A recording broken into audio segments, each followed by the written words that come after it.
I'm a 27-year-old woman who moved to the US almost 7 years ago. I have two half-sisters from my dad's side, born to different women. We used to be very close, even though they're technically illegitimate. I shared part of my small inheritance from our grandparents with them, but our father never acknowledged them and left them with nothing. 2 years ago, my sisters also moved to the US. The middle one, let's call her Mary, got a company to sponsor her for a work visa.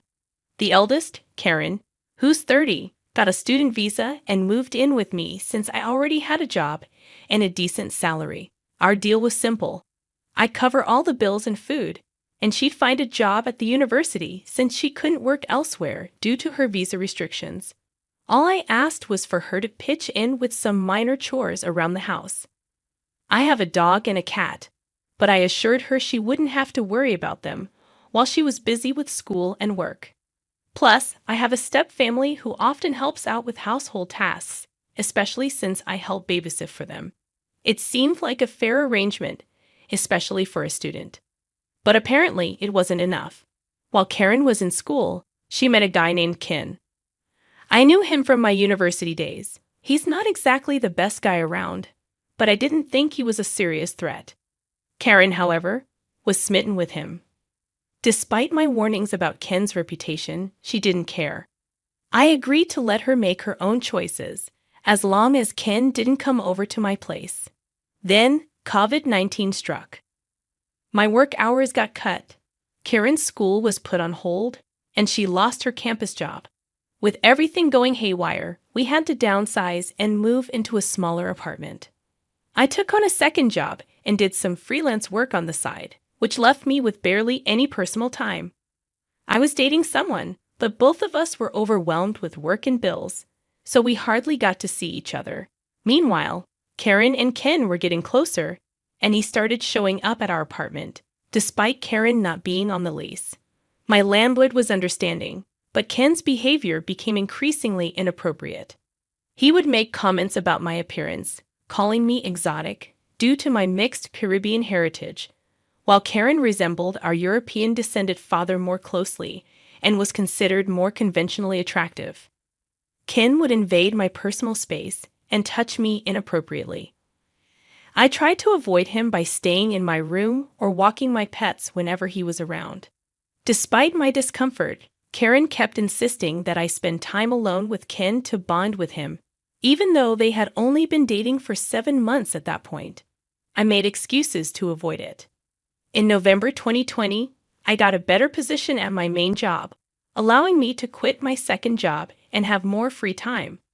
I reconnected with friends, and one of them expressed concern about my well-being. He informed me that Ken had been bragging about how close he was to having intimate relations with me, which I found deeply disturbing. I made it clear to everyone present that I had no interest in being involved with Ken in any way. Since my city is small and close-knit, many people reached out to share similar unsettling experiences with Ken. I confronted Karen and Ken about his behavior, and they didn't deny it. Ken even claimed that Karen had given him the green light and that I was doing them a favor by fulfilling his fantasy. I was disgusted and told them both that Ken had to leave immediately, or I would involve the authorities. Ken left after hurling insults at me, and Karen began downplaying the situation, claiming that my partner and I were on a break, which wasn't true. I firmly told her that she couldn't treat me like property and gave her 2 weeks to find her own place. I reached out to our relatives, sharing the text messages I received, and none of them wanted anything to do with Karen. A few days later, she moved in with Ken. I managed to obtain a restraining order against Ken, but couldn't get one for Karen. They largely disappeared from my life, except for a few minor encounters that I quickly resolved by threatening to call the police. Then something happened today that made me hold back laughter. Mary, keeping tabs on Karen as sisters do, messaged me with surprising news. Karen had called her, revealing she was pregnant and that Ken had kicked her out. I was initially stunned but replied casually, expressing no interest in getting involved. Karen then used Mary's phone to call me, begging for help. She played the family card, saying she had no one else to turn to and knew I had family health insurance. She even suggested that I should feel obligated to help with her pregnancy expenses, since the baby was a blessing and that I should want to be a part of raising it. I let her pour her heart out for a few minutes before bluntly refusing and ending the call. She attempted to call again, but eventually gave up. I received a text from Mary apologizing for the barrage of calls, as she accidentally left her phone on the counter. Most of my family, including Karen's mom, supports my decision. The only dissenting voice is Karen's aunt, who isn't biologically related to me but whom I've known for years, so I refer to her as aunt. She had been pressuring me all day until I warned her that I'd share her texts with my stepfather, who happens to be her landlord. That shut her up. As for the baby, I do feel a twinge of sympathy, but ultimately, I can't help but think, this is not my problem.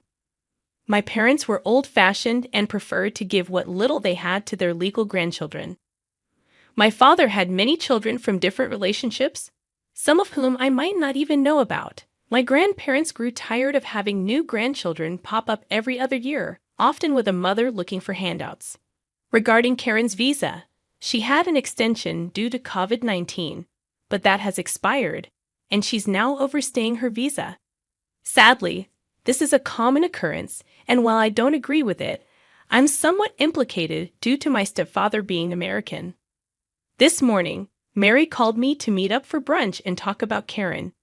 Mary understood that I didn't want to be involved in the drama, but she felt it was important to discuss things before she left the state. She's always been the peacemaker among us siblings. I agreed to meet, but only on the condition that Karen wouldn't come home with me. Mary assured me that if Karen tried to follow me, she'd personally make sure she stayed away. So, I got dressed and headed out for brunch with my sisters. I'll spare you the fake family niceties Karen tried to pull once we finished eating and were just having coffee. Mary laid everything out on the table.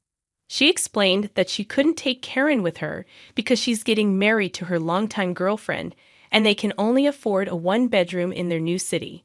She made it clear that Karen was delusional as she thought Mary would let her live with me.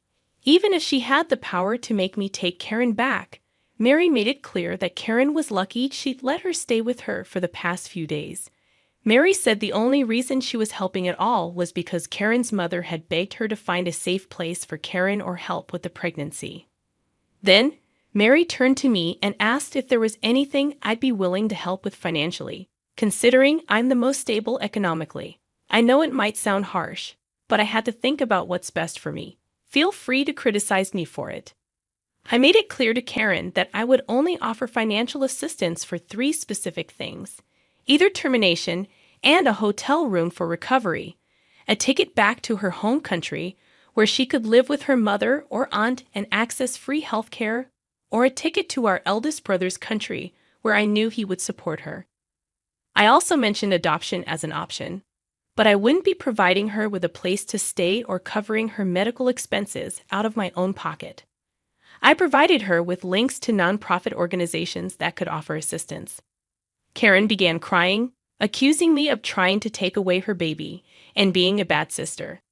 She argued that a good sister would open her home and help care for her baby. She also attacked me personally, claiming that I didn't deserve the money I had and that I was spoiled by our mother because of her wealth. However, most of my inheritance came from my mother's side, as she built a successful company from scratch after our father left us with nothing. Karen's hurtful words continued until she hit a nerve by mentioning my infertility. While I had accepted my condition, it still stung. Mary intervened, threatening to kick Karen out if she made any more hurtful remarks. I remained composed, despite the emotional onslaught. Karen, sensing she had gone too far, stopped crying and seemed to come up with a plan. Karen shocked me by suggesting that I adopt her baby, and I couldn't help but laugh at the absurdity of it. Adopting her child was out of the question. I didn't want Karen or her ex anywhere near my life, let alone their baby. While I didn't hold any ill will toward the child, I had no desire to be involved in raising it. I was on the verge of giving Karen a piece of my mind, but Mary intervened just in time. Mary laid out Karen's options plainly. She could either terminate the pregnancy or return to her home country. Either way, she couldn't stay with us because of her legal status, which could jeopardize Mary's job and my residency status. Karen had until the following Friday to make a decision. Mary made it clear that she didn't want Karen near me, fearing for my safety, and declared that Karen had lost the privilege of spending time with either of us in person. She even offered Karen a place to stay for one more week, but after that, she was on her own. Mary's assertiveness caught me off guard, but it was exactly what I needed. She swiftly paid the bill and whisked me out of there, providing the protection and support I didn't realize I needed. As we left, I couldn't help but shed a few tears of relief, grateful to have an older sister who still looked out for me. After our intense discussion, Mary and I decided to lift our spirits with a childhood tradition, getting ice cream. We talked about our plans to spend holidays and vacations together, trying to focus on happier things. Mary's girlfriend joined us, and she lightened the mood with jokes about how sad she'll be without her moving table, referring to Mary, who's taller than both of us. It's an ongoing joke between them, nothing too serious, thankfully. Later, Mary and her girlfriend will join me for dinner, depending on how things with Karen unfold. I'll try to update everyone, but honestly, I think it's pretty much over with Karen. I'm not sure if she'll choose any of the options we gave her, or just do her own thing, but either way, I'm sticking to my boundaries. And yes, Mary is my hero through all of this. If anyone was curious, Karen has made her decision. So, as the title suggests, my older half-sister Karen has made a decision. Here's the short version of what happened. Karen was living with me rent-free when she started dating a creepy guy. Her boyfriend had some disturbing fantasy involving both Karen and me, which she agreed to without my consent. I kicked her out, and she moved in with him. Eventually, she got pregnant, and he kicked her out too. She then expected me to not only take her in, but also support her and her baby financially. My sister Mary and I offered her a few options for her unplanned pregnancy, including termination, returning to our home country, going to our brother's home country, or figuring out how to raise the child or put it up for adoption. She had until tomorrow to decide, as Mary was leaving for the East Coast on Saturday. However, Karen didn't choose any of these options. Instead, she made things worse for herself and ended up getting arrested, likely facing deportation. Here's what happened. On Tuesday, Mary decided to visit a nearby national park for one last trip before moving too far away. She left Karen with a key and some money, which turned out to be a big mistake. When Mary and her girlfriend returned yesterday, they found out that all the locks on their house had been changed. To make matters worse, Karen's supposed ex, Ken, had moved into their house. Mary should have seen this coming, but she and Karen grew up as best friends, even closer to each other than to anyone else, including me. Obviously, things had changed drastically now. When Karen and Ken claimed that Mary's house was theirs, it caused a huge mess. Mary tried to explain that the house wasn't even hers anymore. It had been sold, and the new owners were due to move in on Sunday. The police were called, and everyone had to show their IDs. Karen only had an expired passport, which led to her getting arrested for immigration charges. Ken was arrested for breaking and entering, among other charges.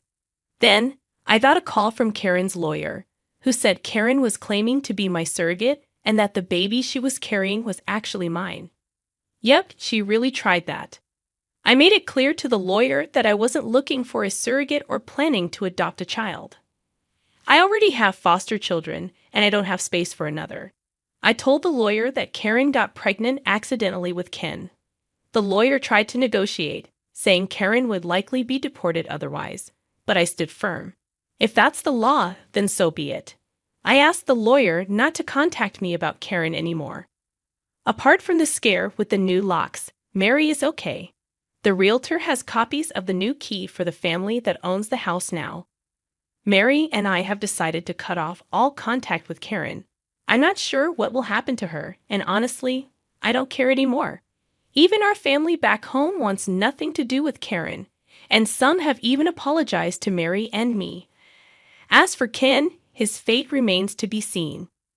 Well, Who knows what will happen with Ken? Honestly, I hope he ends up in jail. But if he doesn't, I couldn't care less. I feel like a huge weight has been lifted off my shoulders. I want to thank everyone who sent well wishes to my sister Mary and me, as well as those who shared advice that I'm really glad I listened to. This family mess has probably been the worst I've dealt with since my parents' divorce, and it all came from the last person I would have expected. I don't have any entitled stories aside from this. Karen used to be a good sister, but I guess when money and comfort come into play, people change. A quick update that's not really worth a separate post. Karen was offered the chance to leave the U.S. voluntarily without facing any negative consequences for her immigration status. She called my mom to try to convince me to give her money for the ticket. Mary and I agreed to pay for the ticket on the condition that she never contacts either of us again. Her mom is aware of this and basically told me that Karen will have to find a job within a month of arriving or she'll be on the streets. As for lawyers and stuff, I have my own immigration lawyer who's aware of the situation, and he told me that the surrogate plan wouldn't work without a DNA match or a contract, neither of which exists. So I'm safe. Mary booked Karen's trip back for Friday, and good riddance. Seriously, what was Karen's plan exactly? To just take over someone else's house, especially one that's already been sold. Karen and Ken are as clueless as they are entitled. And I'm horrified that they're bringing a child into this world. I genuinely feel sorry for the unborn baby, and I hope they end up with someone who has empathy and good morals. The timing couldn't have been better for Mary with this whole mess happening just as she's moving to another state. Karen won't know how to find her. But I do worry about Mary's girlfriend, especially since Ken is still around. For her safety, I hope she keeps tabs on him. I know she wants this all to be over, but it might be a good idea for her to know what happens to him because he's proven himself to be a real creep.